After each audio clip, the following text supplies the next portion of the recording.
welcome to today's podcast, and I'm joined by Caroline Carlsen. I would love to say fellow Glaswegian. I know you sound Glaswegian, but you're actually from Denmark. Is that right? Right, yeah. And how long have you been in Glasgow, just before we kick off anything? I've been here for about 9 years now, so that's why I've got a really weird mixed accent of Glaswegian and Danish and whatever else that's in there now. It's on point. I think it's very, very good. From a Glaswegian point of view, it's great to hear. I'll tell you why. Like years ago, and I don't know if you relate to this because you might not like football, but we had a really good player at my favourite team, Rangers, Brian Laudrup, and we also had Peter Lovenkrantz, both Danish guys, and they were both here for a short time, and they had the Glaswegian slang and everything, and you're just like, oh really? Yeah, man, yeah. And even Peter Lovenkrantz now, he still stays in Glasgow though. He talks like you wouldn't even know he was Danish now. So, yeah, it's pretty funny. But anyway, enough about that. So your business name, first and foremost, is CarolineCarlsen.com, or one of your things. We do have some of the other stuff below on the YouTube channel that you're involved in. But can you just give us a brief background into what you've been doing the last few years and what you're doing just now? Yeah, absolutely. So I was working in 9 to 5 before. Classic, obviously. I had a corporate job in finance and just decided that wasn't for me anymore. Typical passionate, driven entrepreneur, just really wanted to get ahead fast. So actually, I ended up starting my own cafe. That was my first business baby. So I just quit my job, sold my flat, and invested a whole lot into this cafe, which thankfully for me grew very fast. It became a really well-known brand around Glasgow very quickly. It's called Filke of Copenhagen, a little Scandinavian cafe in Glasgow now. So that became very successful very quickly. But also it got to a point when I was like, right, okay, I've done that now. Now what? And also because I was pretty freaking tired as well. I've been on my feet 12 hours a day and doing all the things myself. So actually in the midst of like me pretty much having a bit of a mental breakdown and a burnout, I decided to start another business. And I thought, okay, well, what can I do that's not as exhausting? And I thought, okay, well, let's start an online business. That sounds great. I can do it from anywhere in the world, in whatever time I want to. So I figured, okay, well, what have I done well with my first business? Well, I knew that it grew really quickly because of Instagram. I basically got featured in media, like within the first couple of months I was discovered, and I had people coming out reviewing me. I had people featuring me in newspapers and online magazines, other magazines, book reviews even, like and I was even actually on STV Live, STV Scotland Tonight Live once as well. So I figured I'd done something right there. So I started out by helping people, other businesses, manage their social media. And that grew quite quickly as well. But I kind of got to a point where I was like, okay, right, it kind of feels like I have 10 bosses now instead of one. And I thought, how can I make this even better for myself? Like, it doesn't feel right. It still didn't quite feel aligned with what I wanted to do. And I also felt like a lot of the people that I was managing social media for had a lot more fundamentally, like, not wrong with the business, but obviously something that could really be improved in other areas. So I decided to pivot into business coaching, which is what I do now. So now I help people basically ditch the 9 to 5 so they can take their side hustles full time by obviously implementing marketing strategies and systems and structures. And I do that through my one-to-one programs. And I've also just launched my group coaching program as well now. So that's how I basically help people establish themselves and really get to a point of creating consistent income. Interesting. Oh, it's a great little story going from finance to a cafe to social media management to then going, fuck this. I want to help people leave their 9-to-5 jobs. But it's good that, I love hearing people's stories because they're never actually, no one ever leaves finance and goes on to continue to do stuff like that. It's always something wonderful, which I love. But we'll touch on a couple of points. The cafe, you still have that cafe, right? It's still just sitting there. I know it's closed down now with the current situation, so that's still a success. It's not as if you've left that. The social media is another business of yours, and you take it you've just got someone running the cafe now rather than you sweating out in there, which is a smart move, delegation. In terms of the social media management stuff that you were doing for clients, can you give us an idea of what that looks like on a day-to-day basis? Obviously, I know that you're going to be on Twitter, you're going to be on Instagram, Facebook, and everything, promoting these businesses. But what was the problem there? Why did you feel that you had 10 bosses, and why did you feel that that wasn't suitable for you? Was it because the information wasn't consistent coming from the customer, or was there something else that, what were the, just so that, if anyone else is out there and they're going, I want to do this side hustle, social media management, it's easy. We just go on and you get Hootsuite or something and you schedule all these messages. It's not quite that easy. There's a lot more to it, fighting with people for content, graphics, and all that kind of stuff. So just talk us through some of the pain points you had with that. Yeah, absolutely. And that's actually some of the reasons why I pivoted, and why I also wanted to use that to teach my clients how to do it right and how to not get to that stage. Because so what I was doing, I decided to focus on Instagram and Facebook only. So I wasn't doing Twitter and all the other kind of stuff because that's not really my jam. So I stuck to what I was really good at, because I know a lot of businesses, their audience is on Instagram, but they just don't know how to use it. So that was basically me posting for them. I would schedule weekly posts. I would engage with their audiences. I would post to their Instagram stories. I would research the hashtags, strategies, and things like that. But the problem with it was really, for one, the fact that I didn't have enough freedom to do what I wanted. And also just because I was never meant to be a social media manager in the first place. But definitely some people do love it. And I would say the main thing that I did wrong was that I was simply just undercharging and undervaluing myself. So I was going out there and, charging absolute buttons to work my butt off for someone else who clearly didn't appreciate it either. They didn't see the value in what I did. And yes, those are the kind of clients as well who will then just have all the demands in the world. And you're like, you don't even realize how much I'm doing for you for so little money.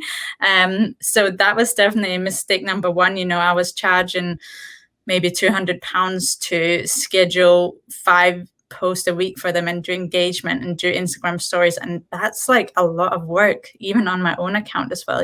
That's a lot of work. If you really want to take it to a level where Instagram becomes part of your main marketing funnel, that takes a lot of work. And you're going to get to a point where you're going to stress yourself out because, by only charging £200 per client meant that I then had to have quite a lot of clients as well to then have to do that for 10 clients as well. Was that counting the graphics and everything? You do the graphics for that? So I wouldn't do graphics. Well, sometimes I would do graphics if it was something really simple, but mostly they would provide me with their post. So, I had clients like luxury interior designers. So they obviously had all their pictures. I had cafes as well, or wedding planners. So they would provide the content for me. If there was something that was easy enough to do, if it was something like just, they wanted maybe have a quote as part of their sort of theme on their grid. Sometimes people have one picture, one quote, say, then okay, we create a standard template for that, and I'll just go in and edit the words in it to create a quote, which obviously wasn't that advanced. So that was something that I decided to do. That was okay for me if it was something quite simple. But really, again, the boundaries were probably a little bit all over the place as well, because some accounts would take a lot more effort to create engagement on than other accounts, because it depends obviously a lot on the actual owner of the account as well, and what they're doing behind the scenes. And what they do as well with the engagement that I did create for them, because some of them would just do nothing with it. I could sit and build up all this engagement for them, and they would never take any action on it. So, yeah, exactly. Can I just ask a quick question on Instagram? So I've got Instagram. I don't do great amounts on Instagram, I'm not going to lie. But how does it work? Is it, if I was to get a social media manager onto my Instagram, I've got Instagram, and every time I try and log into another tool, it wants all this verification and all that kind of crap. Are you using a different tool to log into people's Instagrams? How does that work? Because literally, I was going to add Instagram to my TikTok, and I can't remember my Instagram password, but it's logged in my phone. And I can't be bothered resetting it. I know I probably should. It's quite easy to do that. But every time there's always a security issue with Instagram. And I think that's one of the reasons why I kind of sideline Instagram, so to speak. Because anytime you plug it into a tool, even like Sprout Social or something, well, they don't even allow you to do that anymore in Sprout Social. But Instagram just seems to be quite problematic in terms of plugging it into automated softwares, or not automated, but scheduling software and stuff. Do you find that's the case, or have you found something that there's a workaround for that? Yeah, I mean, Instagram can be a little bit annoying the first time you have to log in from somewhere different. For example, now as well, I have a social media manager myself who logs in from the Philippines, and so I get an email every time she logs in and things like that. But the first time is really just a matter of sharing your password through LastPass or something like that, so that they can log in that first time. There are some verification systems that you need to go through. Obviously, like the first time someone else logs in, they get an email sent or something where you need to then send them the security code so that Instagram knows that you've allowed this person to log in, or so that it thinks it's you still. But once you've gotten over that first hurdle, and once you do have to allow people as well to have access to your Facebook account, that's obviously something personal as well. So you do have to kind of trust the person a little bit as well. It is obviously a bigger system in terms of, especially because everything that I do as well gets posted directly to Facebook as well. It just mirrors my post from Instagram. So the first part can be, you just kind of have to get over that little hurdle first. But if you communicate well, and you just kind of say, okay, hey, we're doing this thing at 12 p.m. today, be there so that you can send me the access code. That's when it becomes a nightmare. If you work with nightmare clients and then you arrange a time, or you're telling them, I need to log into your account and you need to send me this access code, and then they disappear when you have to do all those things, and then it can take hours or days before you even get to start working. That's the kind of stuff that puts me off. When you get that kind of level of trouble, you're just like, oh, this is too much hassle. But onto your group, obviously you've done your social media thing. There's obviously pain points. You decide that you don't quite like, with 10 painful people who don't have the same ideas as you, or don't give you freedom. Totally understand that as well. So you now help people who want to build up a side hustle and eventually get out of their 9 to 5. Now, obviously, you've got a Facebook group for that, which is, again, linked below in the video. Be sure to have a dip. Is that a paid group? Do you need to pay to join that group? No, that's a free one, yeah. That's just share free content. So surely you, in that group, are getting all sorts of people coming in there going, because I get it all the time just as an SEO guy, and I do for some meetups, and people are like, oh, I fancy selling some jewellery online. And they have no clue about jewellery. They just, thought up that idea there and then. How do you identify? So you've got 100 people out there. Surely, 5 or 10 of them might have the right spirit, the right thought process, some money behind them, some, the right attitude and stuff. But what sort of things are you looking for in a person who, because leaving a day job, your finance job, I'm pretty sure it was probably a well-paid job, and all that kind of stuff. Not everyone can just walk away from that and start up their own business. I think there has to be like a burning desire inside you to be, you're born with something, I think, like a fight inside you. You think differently, you're unemployable, but everyone wants to work for themselves. So what traits are you looking for as a person who's coaching these people to be able to do a side hustle and go and run their own business? I mean, I'm definitely looking for people who are willing to just step it up and actually take some action, you know, rather than roaming around and always just consuming all the free information out there. Obviously that's great, but you're gonna get to a point where you've reached your like cap of how much information you can take, and you're just overloading your brain. And if you're not actually putting any of that into action, you know, you're not going to really get anywhere. So I'm looking for people who are, you know, who are willing to also put themselves out of their comfort zones a little bit, who are willing to try out new things and not believe that everything should be done in a certain way. You know, a lot of what I teach is, yes, I talk a lot about strategies, but I really talk about how to use those strategies in a way that works for each individual person. So it's about people as well. Like, you know, I have a price level that's specifically also set deliberately to repel certain people, because if it's too low as well, people are not going to value what you're offering, and they're just going to be price shopping, you know, for the lowest offers always. So that's definitely a trait I don't want in my clients. I want someone who is ready to seriously, oh, sorry, that's my laptop just getting low on battery here. Sorry for a second. No worries. Classic. I must have pulled it out at one point. But yeah, I mean, absolutely, just in terms of actually price shopping, you know, because that's something you don't want in your community. You don't want people who are always just looking for something for free or for a really like cheap offer, you know, who's always just sitting waiting for you to provide discounts as well. That's why I don't really discount my services. And normally when I do a launch, I'll have a fast action bonus instead, so that if you sign up quickly, you know, you can save something by doing that. But it's really, you know, I'm really after people who are looking to really put in the work. And I know they're willing to put in the work if they're willing to make an investment in themselves, because the minute they make an investment, which is more than just, you know, a couple of £100 or, you know, that's when, you know, energetically they're going to be much more engaged with what you're teaching them. They're not just going to sit there and just take all in and never actually do anything about it. So these are the kind of clients that you'll actually be able to help get results as well.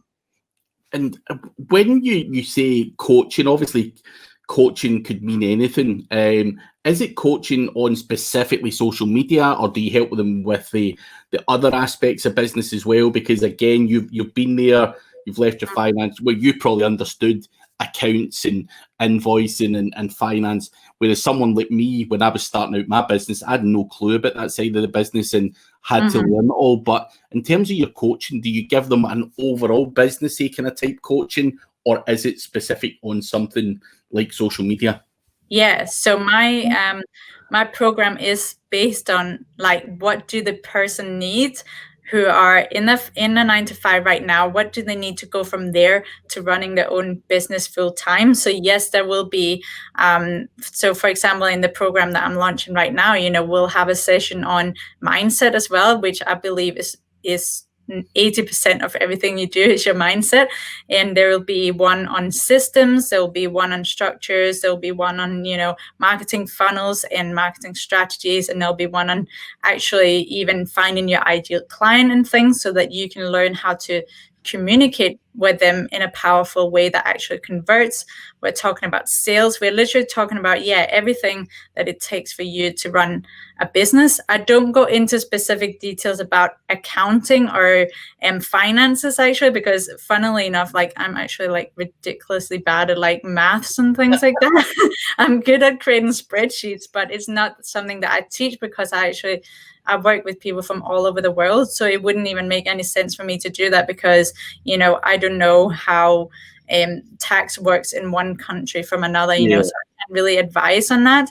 And I can't advise on how to register your business because I won't necessarily know how to do that in your country.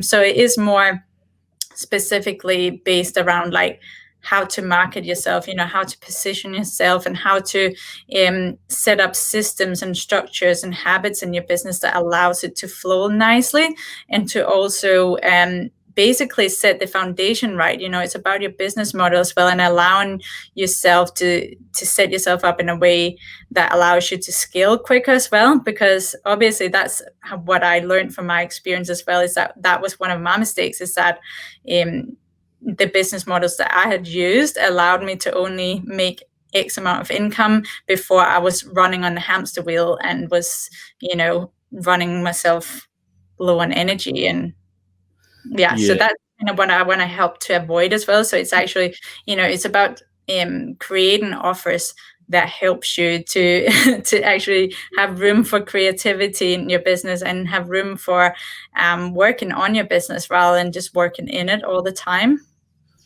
Yeah, no, I think that makes sense. And sounds interesting. So if anyone's interested, give Caroline's group, go into it, check it out, reach out to her, and talk about it. But something we do want to talk about that's more tangible for the listeners out there is you are good on Instagram. Now, what I was going to say to you is, talk to me about my Instagram. What the hell am I not doing? So if you want to slag an Instagram off, feel free to slag mine off. I don't really do Instagram as such, and I explain to you off air. I get a lot from YouTube, Facebook, Twitter, LinkedIn, and Instagram. I just post pictures of my kid or my TikTok videos. And I said to you earlier that today, the first time I done an Instagram live, and only a handful of people came. And people don't really engage on Instagram. They'll go, "Oh, your son is cute," or whatever. That's it. And, I think you could basically run through a list as long as your arm of things that I am not doing to help drive traffic or promote myself in a business light on Instagram. And I've got Instagram purely just to tick a box. That's in my head. Just now, I'm not marketing myself good on Instagram. It's a tick box. I've got my Instagram. I post a few pictures. So, and I've just not got around to Instagram. So what things could anyone in my position who is doing literally the bare basics other than posting pictures be doing? Talk us through Instagram and what we can expect and how to create engagement and stuff like that. I mean, obviously, first of all, it's maybe about asking yourself, is it really relevant for your audience to post a picture of a cute kid, if that's what you want to promote? Obviously, it's good to, Instagram is great for creating that sense of personality and getting to know you better. But I think a misconception with Instagram is that it's just for pictures. It's just for, you throw out a picture and then you do a really quick caption and then you throw in 10 random hashtags or whatever. It is, you have to be a lot more strategic with Instagram now.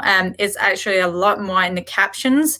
It's a lot more about creating something that really captivates your audience. So that's why graphics can work really well on Instagram now as well, actually spending a little bit more time on creating a graphic. So say, for example, you have a website and you're a blog or something, or even a YouTube channel, you talk about your YouTube channel, then you can maybe have something that really captures that attention, saying 5 tips to make 5K on YouTube or whatever it might be, right? So that's something people might be like, oh, great, I have a YouTube channel. I really want to learn how to make 5K. And then you just put that out there. So it's really in their faces. It captures their attention. And then you really want to keep that attention there, because that's the thing with the algorithm, obviously, as we know, it's about keeping people on the platform for as long as possible. So if you only have a caption of 5 words that's look at my cute kid, people are going to be like, yeah, whatever, Craig, I'm not interested, right? We want them to comment. So it's about getting them aware of what you're posting, get them interested in that, and then it's about keeping them on that post. So what do you want to do next as well? Like, what's the purpose of this post? A lot of people just post to tick a box, like you said, but you have to actually know what your purpose is. So what do you want them to do next? So if you have a YouTube channel, maybe it's to go and check out the rest of the video on YouTube. Maybe you can edit the video to kind of just have small little clips. It might be that you have a 20-minute long YouTube video, but here you can maybe just shorten it down so that it gives them 3 quick tips, and then if they want to see more, they can go to your video. Or it can be to sign up to your newsletter if you have a freebie, or it can be to comment as well. Even like tell them what to do. Sometimes people need to be told like they're a 5-year-old, because otherwise we just don't think in that way. Otherwise we'll read it and we're like, yep, that's great, and then next. But Instagram wants to see that people are interested in what you're doing. So the more you can get them to engage with that post, the more it's going to push your post out to more accounts as well. So you want them to either comment or even like tell them to save the post if it's a really good tip. I mean, honestly, you would be surprised how much of a difference that can really do. Sometimes I'll give like a really captivating title, 5 tips to master your Instagram. And then you're going to want to save this post, or so hit save or something like that. And then, sometimes that can literally be the difference of 10 saved posts. And that's going to push it out to at least another 100 or 200 or 300 or whatever many people, depending on how many you've got in your audience, obviously. Yeah. So you mentioned obviously pictures and trying to captivate people. I'm assuming videos would do the same. If I were to shorten this podcast, for example, and I pull a couple of, I get my video editor to pull, a funny bit, or just one tip, or if I teach you what tools are the best for Instagram, and you say bang, bang, bang, you could put that on Instagram and then drive those people to the YouTube channel.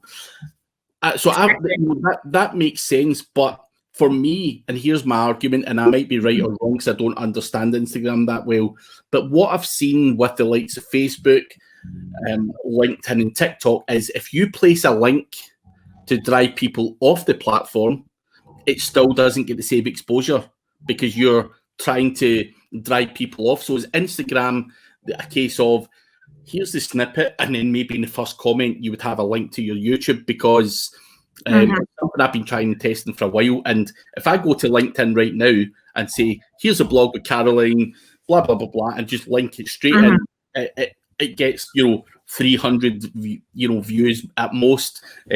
Whereas if I had the thing in the blog comment, in the first comment, to make my way to it, it would get a hell of a lot more exposure. Is that the same with Instagram?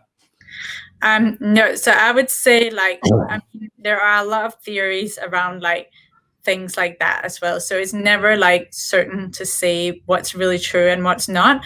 But I believe so the only problem with Instagram is that you can't, when you post a link, if you put it in the caption or something, there won't actually be a link. People would have to copy that, which isn't great. So what I normally do is on Instagram, what you can do is you can use a tool like something called Linktree, where you can, well, obviously in your Instagram bio, first of all, there is obviously a link to put in your website. But if you want to have more links, you can use a tool like Linktree so that you can have all of the links in that one link. So you would directly need to tell people to go to your profile and click the link in your bio, which I believe is actually a good thing, because that shows Instagram that they're interested enough in your post to go and check out your profile as well and to click another link in your profile. So to me, that shows Instagram more engagement. The more clicks and the more comments and the more things you can get them to do, the more you're showing the algorithm that people are interested in this. And people are obviously, when they're doing Instagram and everything, will get disheartened at the start because they're not getting, they might look at you and say, right, what's she done? They're not realizing that you've maybe done this for several years and taken that engagement over a prolonged period of time.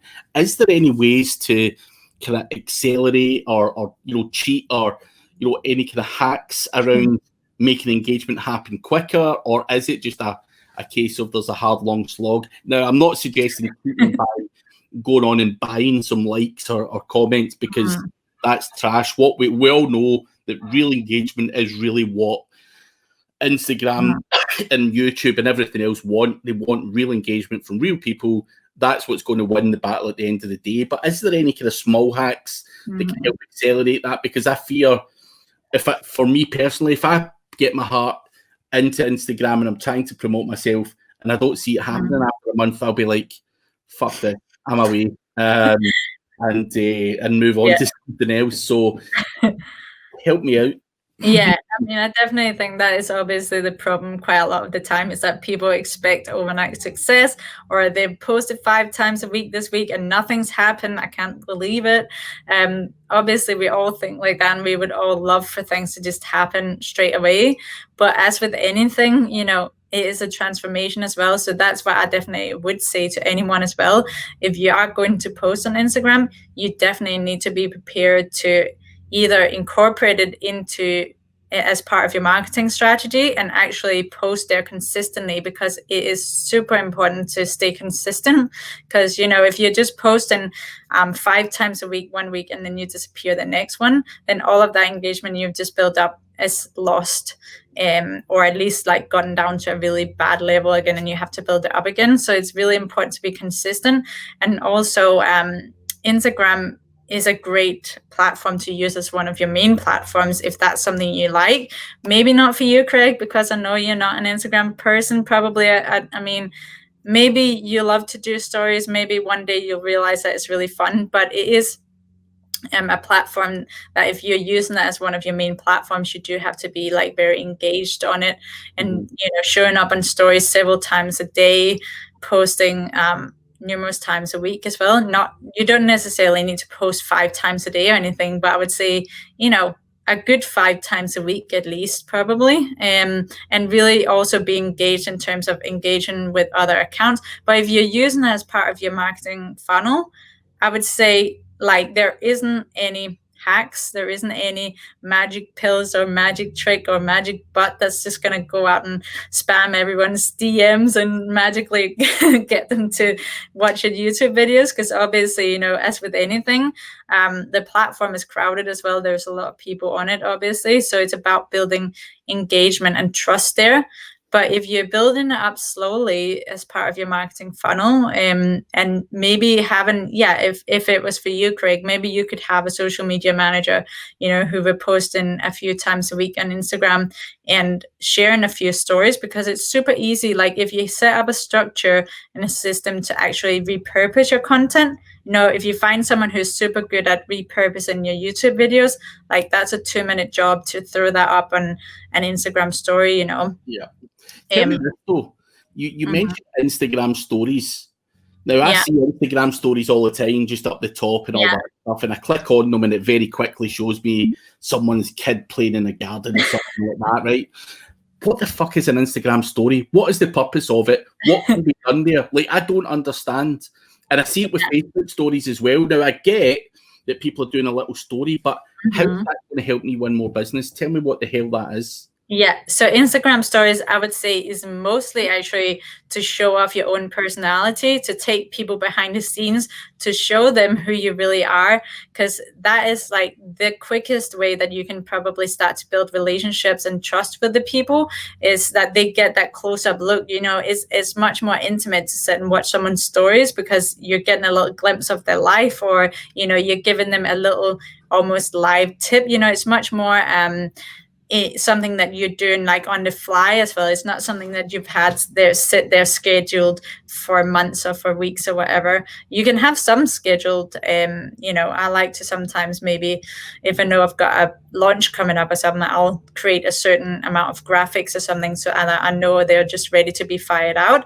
But it's really something that you do for fun as well. You know, you can have fun with it, and you can show your audience something stupid you just bought, or something funny that just happened, or something that's going to make them relate to you as a person. So it's not so business all the time, because that gets so boring to watch sometimes. We want to watch something fun. And the really good thing with stories is as well, actually, that they're super easy to engage with. And the most powerful thing about Instagram that most other platforms don't have in the same way is the DMs. Like, it all goes down in the DMs. If you want to convert people into, from going from a warm lead to a hot lead, it's literally start engaging with them in there, because it's that private space. And it's actually super easy to do that on Instagram, because you can post a story. You can literally have something as ridiculous as like, do you agree with pineapple on pizzas, right? And people will be like, no, or yes, and then, you can see people who are engaged with your content, who's voted in your polls. And when you can notice that who are consistently voting in your polls and consistently engaging with your polls, then you can reach out to them. You can say, hey, thanks for following along my stories. It's great to have you here. And by the way, I'm such and such, and who are you? And then you start a conversation from there, and it builds into a relationship. So for me, going forward, less pictures of my son, more better graphics on the actual photos, and maybe more Instagram stories just for fun stuff. Is that kind of the general direction I can start to look to getting into? Now, over and above all of that kind of stuff, I know people can come to you for full Instagram strategies and all that stuff, but what, people, I know there's no magic pill, I know there's nothing else. Is there anything out there? So I'm really not that creative as such. Is there? Where do you get these ideas from? And also, I know you're going to say like follow what other SEO guys do, and that's a perfect answer. But is there like a tool or something? Because like for me, when I'm doing SEO, for example, I can see what's trending. I can see what topics are trending. I can see all this kind of stuff. I've got tools to tell me that data. Is there such a thing for Instagram, or is it just a case of looking around? I mean, yeah, it's probably more a thing of looking around. Obviously, like, there is the explore part, but it's mostly showing you things that are trending for what you've been following or what you've been engaging with. And what you could do is maybe look at specific hashtags for your niche and see what's trending in the post there. That's certainly one way of doing it. You can always see what's topping on certain hashtags. So if it was like SEO for bloggers or whatever, you can go in and look at that, and you'll see who's top ranking in there and get ideas from that. Obviously, like, see what's working for them and then copy it in your own style. And that's certainly a great way that I feel works often. You'll quite often find as well, like, if you're on the platform quite a lot, you'll start to notice what's trending, like certain types of graphics. Sometimes I notice that, okay, well, if people are doing infographics or tip graphics and they have like a slide carousel or something, then that gets a lot of engagement because that's something that's easy for people to watch as well. Yeah. Interesting. It's a lot of food for thought. I'm doing a podcast here, and I'm just grilling you on my crappy Instagram, which is as good as any to use as an example, because I think most people fall into the kind of scenario that I'm in, where it is a box ticking exercise. Now, obviously, there's a lot of grunt work building up an audience on Instagram, and obviously that comes with good content, engaging content, and all that stuff. But see these other things, like they'll automatically follow people, then unfollow them, and all that stuff. Is that something you would condone or not, or a little bit? Is there anything we can do to help ourselves along the way? In terms of growing the audience, even, because I know there's no magic pill to just all of a sudden get an Instagram with amazing engagement, but surely there's got to be something here. There's got to be something we can gamify. Help us out. Yeah, I mean, obviously, like, there's all sorts of tactics like that, or there's engagement groups or something as well. But I wouldn't I'm very focused on organic marketing strategies, and I believe in building relationships over having thousands of random people following you. So it has to be really specific to, like, you have to be really aware of who it is that you're trying to attract, because you don't want to just have thousands of people following you, because only a fraction of them are going to see it. And then it's those who maybe eventually end up seeing your post are the people that you don't want to see it anyway. So obviously it has to be really specific in terms of who you're following. And sometimes just following and following and following and then unfollowing some are not going to do the trick either, because like I said, there's so much out there on Instagram. What really captures their attention is the fact that you care and the fact that you go out your way to build a relationship with them. And yes, it does take some time and it might seem like such a drag, but the great thing about Instagram is that once you have built your audience up to that level, they're not just your audience, they're not just followers, they're loyal people who are ready to buy from you. You can that's something that I teach as well in terms of launch strategies. You can do certain things to warm up that audience, to then introduce them to an offer, to then have a big launch and actually make a lot of sales in one go. So that's certainly one way of doing it as well. But it's really growing an audience that's just continuously like interested in what you're doing. So the more you're focusing on building relationships, like the more chances you have as well of selling big when you do have something to sell. And it makes perfect sense. And lastly, before I let you go, for me, I do a lot of tutorials and question and answer sessions and all that kind of stuff. Is there any benefit to the Instagram live thing? Is that something you think is a good thing for me to be trying to do more of? Yeah, I mean, it's certainly a benefit in the sense that every time you do a live, it pushes you right in front of everybody else in the stories.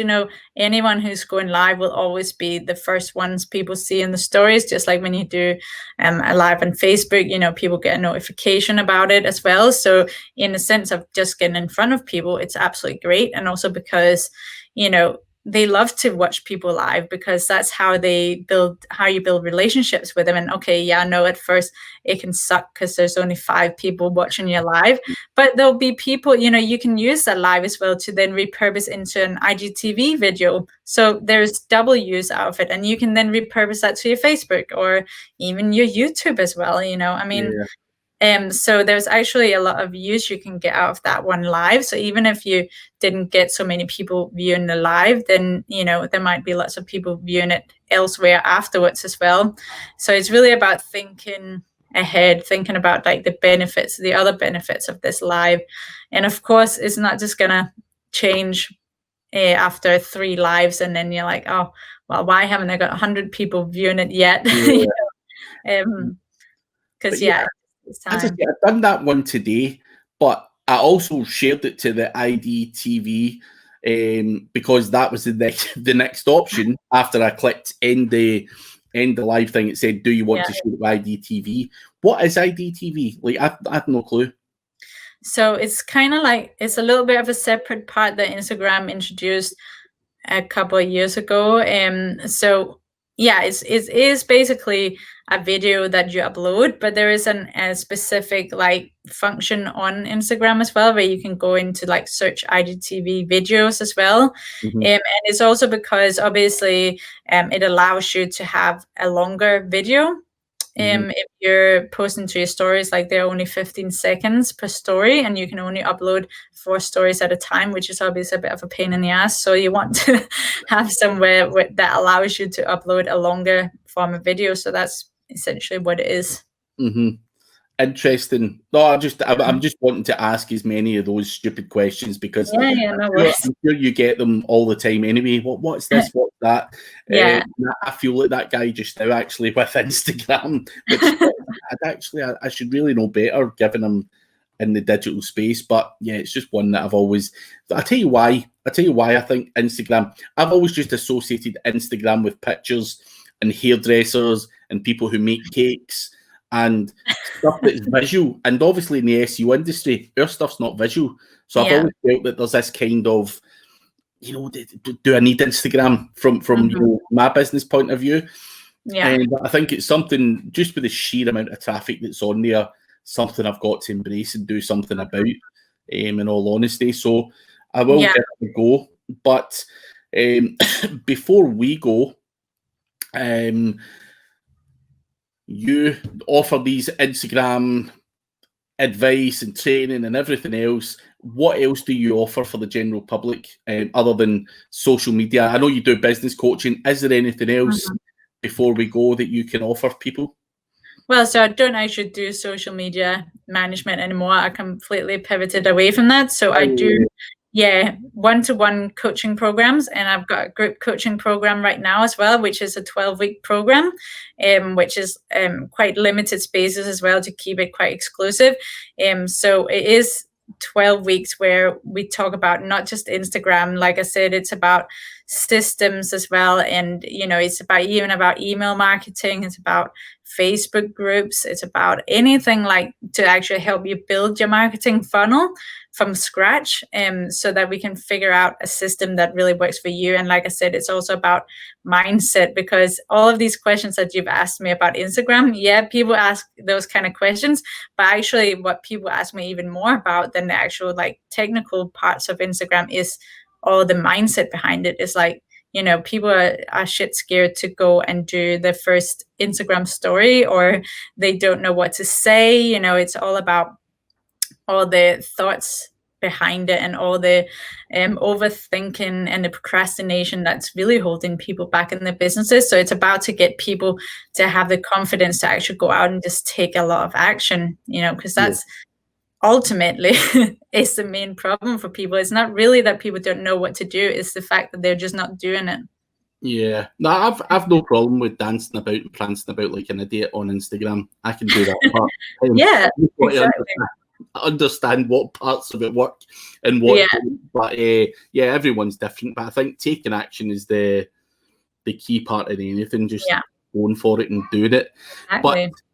But I want to thank you for your time today. It has been a pleasure finding out more about you, because, as I say, the last time we met in person, I was introduced to you as the cafe owner. So there's a lot more to your repertoire now, and that's great to see. You're obviously growing and continuing to grow. So people can find you at carolinecarlsen.com. You can find Caroline on Facebook, Caroline Carlsen. She'll be friends with me on there if that helps. And obviously the Facebook group link is below. But thank you very much, Caroline. It has been a pleasure. You're welcome. All those tips, and I will catch up with you soon.